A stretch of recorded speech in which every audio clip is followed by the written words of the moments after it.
Hey everybody, it's Anna. So today I wanted to talk about the story of sin and also the power of story in general. So this sin comes up a lot in religious context, especially the Christian religious context. And it's how you tell the story of sin really changes what is possible in your path. How you tell any story really does change what's possible in your path, but sin in particular, right?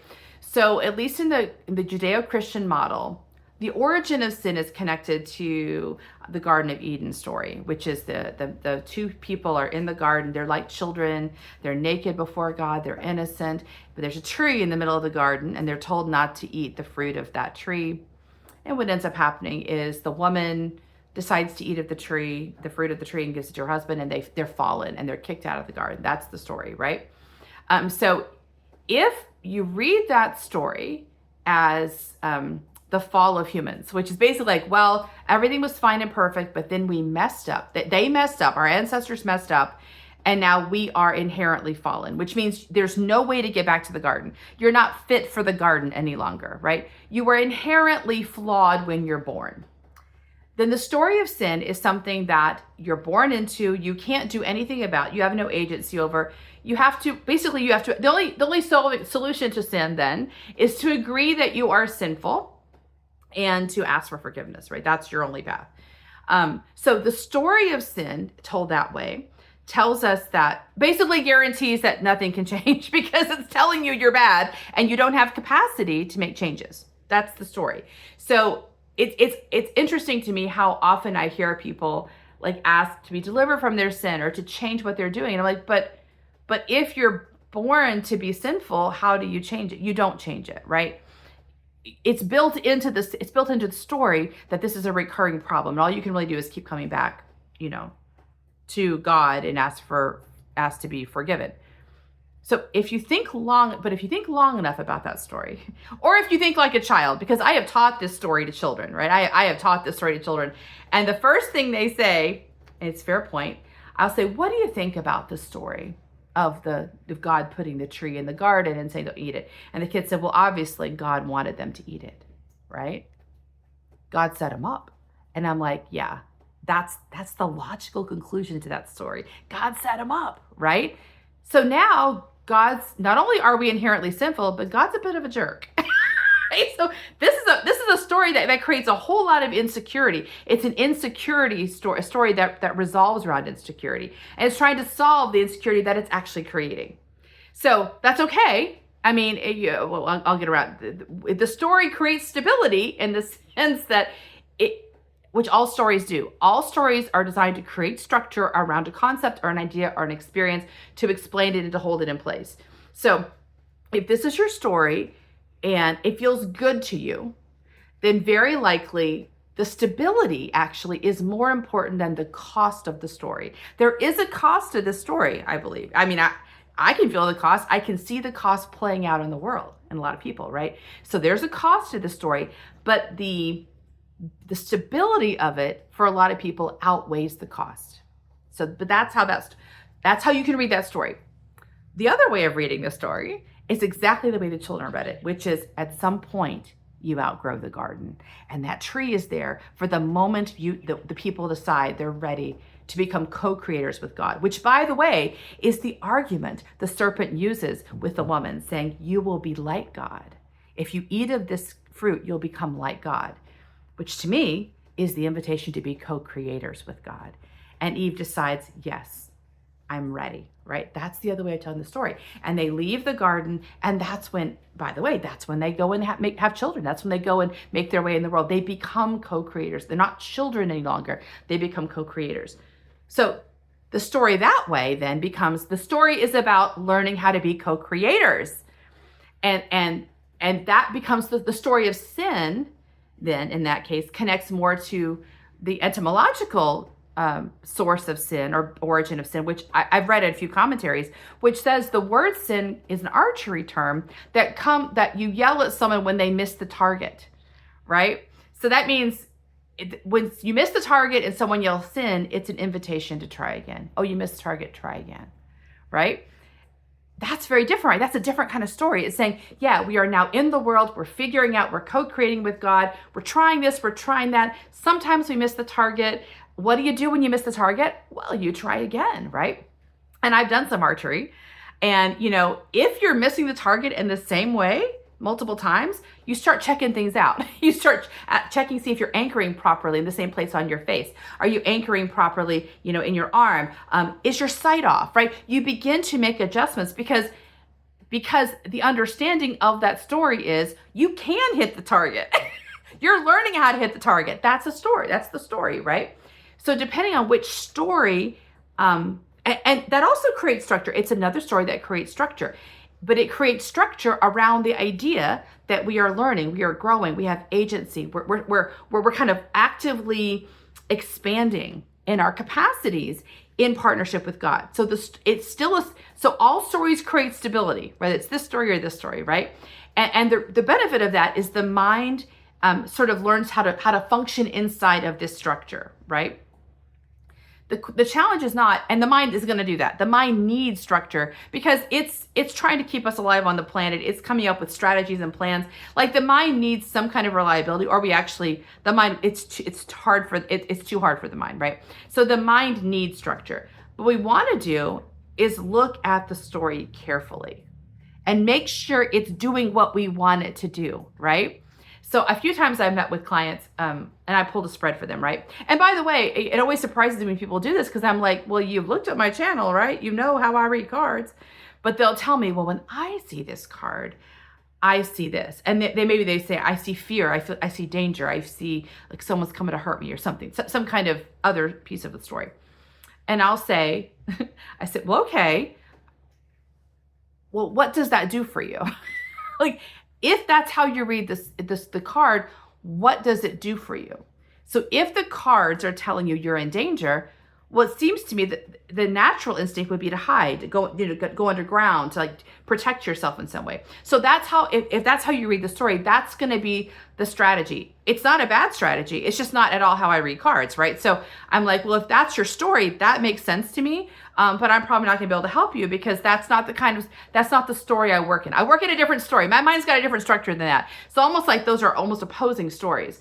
And it's fine if your story is telling you to hide, by the way. That's okay. And it's really okay if your mind's very committed to that story. Because when the mind is committed to a story, it's telling you it needs structure more than it needs anything else. It needs stability and structure.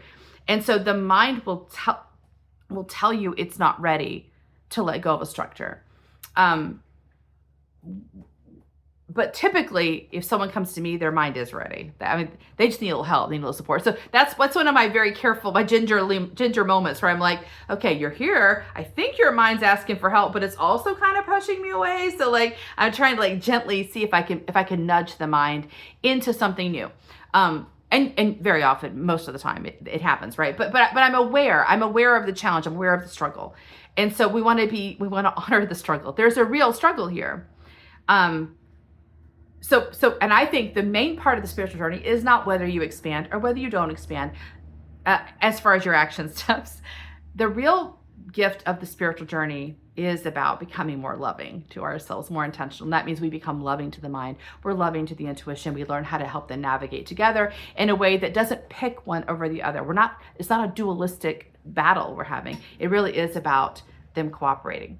So the stories are there to help the mind. Ultimately, what we want is to curate our stories in such a way that they are matching. The mind stories are matching what the intuition is doing. They're going together. They're working together.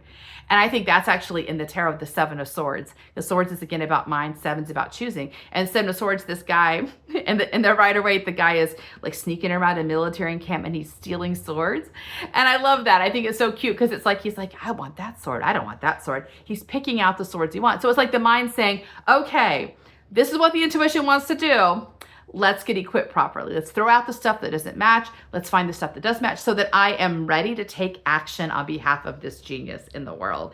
And that's such a lovely moment where the mind is no longer like following what other people say it should do and getting the swords other people have given it. It's now specifically picking out swords that match. So I think it's important to spend some time.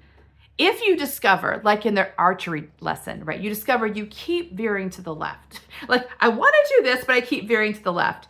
Instead of digging into the story, which tells you, well, you're just never going to figure it out. You're not very good at this. You're kind of dumb, or whatever the story is, or like you're not meant to do it that way. You're not meant to be successful. Whatever the story is that the mind can have, you go, no, I want to shoot it this way. Therefore I can. I'm built to do this. Somehow something's in my way. We're going to figure out what's in the way. You're asking the mind to not pick the story of I'm inherently, you're not good enough. Instead say, no, I am pretty clever and I'm pretty good. And I also not even pretty good and clever, but also like I have a desire for it. The desire for something comes from the intuition, which means the intuition's on the planet to do something. The desire of the intuition is what you're here to do. Therefore, you're equipped.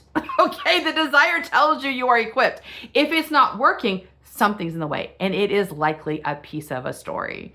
There is something throwing off your aim, right? And it's because and it's so interesting how the longer you do the work, there's some very obvious, when you first start the work, there's some very obvious wounds that we hit right away, right? But there's some that are really like sneaky, and like they've been there for so long you don't even see them anymore, and suddenly you're like, but I keep going to the left, and your mind's going, yeah, that doesn't. If your mind believes, if it lives in the story of, yeah, I'm good at this, I'm growing all the time, I'm learning all the time, why am I stuck? Why am I stuck? It doesn't say I'm stuck because I'm bad. It says I'm stuck because something is interfering.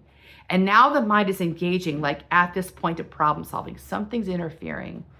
And at least with my clients and with me too, when I do it for my own work, that's when I go to the soul and say, okay, the mind goes, hey, soul, something's interfering here. I'm telling you, something's in the way. And that's when you can find it. You can find this little piece of healing that got left behind, And it's so much fun because every time you do it, you do shoot straight again. You do. And you go, wow, look at that. That's so cool. And then of course you go on and then you start shooting crooked again because you expand and you got to do it again. So that's the challenge for the mind.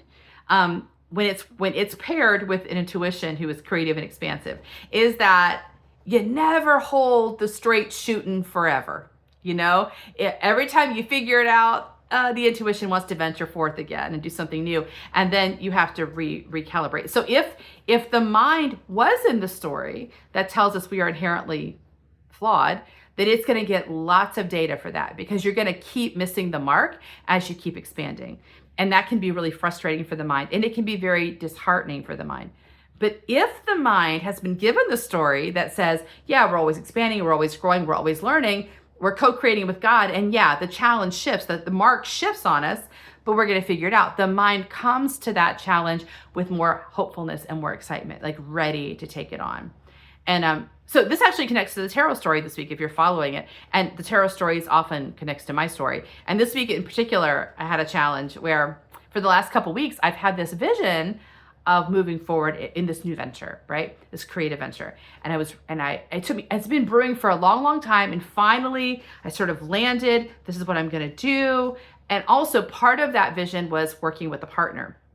So a few weeks ago, I reached out to this person to work with me, which was really hard for me because it felt very vulnerable and embarrassing, but I did, and they agreed. And so when they agreed, my mind went, okay, we've got a partner, let's start getting our act together. And I created this whole idea of what I was going to do. And actually creating the idea, that's the structure, right? My mind started taking action steps inside of it. There started to be momentum. And then yesterday, the partner pulled out. And my mind, it was really hard. I mean, at the time I was like, oh, they pulled out. My mind was like, yeah, that's okay. We'll figure it out. Which, by the way, yes, we will figure it out. Nonetheless, as the day went on yesterday, I could feel my energy like sapping. I was like the wind was out of my sails. And my mind's like, now I don't know what we're going to do. I don't know what the action steps are. I have to start all the way over and figure this out again. And that is discouraging. That's a real loss. That's a real loss when the tower, which was I think the Wednesday card, right? The tower falls and the mind's like, ugh, I built this beautiful tower and now it's fallen. And you're like, yeah, that does suck. It does suck. Um, but let's move on to the star because that's the next card. Like the reason it fell is it was just too small and we're too big. So let's move on to something else. So if you can help your mind see the experience in context, the mind will come back, right? But we don't want to ignore the fact that it's a loss. The loss of structure is a real challenge, which is why I don't push people. If they tell me, if their minds are communicating to me that this is their story and they're sticking to it, I back off. I get that. I understand that. There's nothing wrong with that. That may change in the future or it may not change in the future, but just the fact that they're saying, I'm telling you I'm not ready, that's fair. Because even if you are ready, like my mind was ready, but it still was pretty discouraged. So you want to be aware of the loss and be kind. That's the main thing. That's the main piece of the journey that we got to learn is how to be kind to ourselves. So I do have a spread for this. And I'm gonna, in the links below, the first comment, I'll include my own spread that I'm gonna pull for this question. But if you want to pull a 3-card spread, you can for yourself, or if you want to send it to me, I will do a video response as best I can and give you my reading on your cards. So the first question we have, I would say, is how are stories working? How are my stories working for me? Okay, so how are they giving me the right support? How are my story? How is maybe one of my stories? Is there a story? What kind of story is working against me? Which means like, is there something getting them? What's the thing throwing off my journey? And the third question will be, and what's my action step? What's a helpful action step I can take? Because I think that's really nice to ask. You're asking, well, I think when you pull cards, you're kind of inviting the universe, the soul, your soul to show you maybe what you're not seeing, or maybe what you are seeing, but like verifying what you're seeing. Because usually when I pull cards for people, they don't go, oh my gosh, that's completely out of the blue. They go, yeah, I saw that coming. Like I know what that's talking about. So the cards often don't surprise us. I mean, sometimes they do, but mostly they validate what you already know and say, yeah, go ahead and look at this. Go ahead and spend some time in this. You're on the right track. Go ahead and follow up. So yeah, that's the spread. I will pull my own spread and include it in the link so you can see if you want to look at my spread, or you can share your own, and I will see you next time.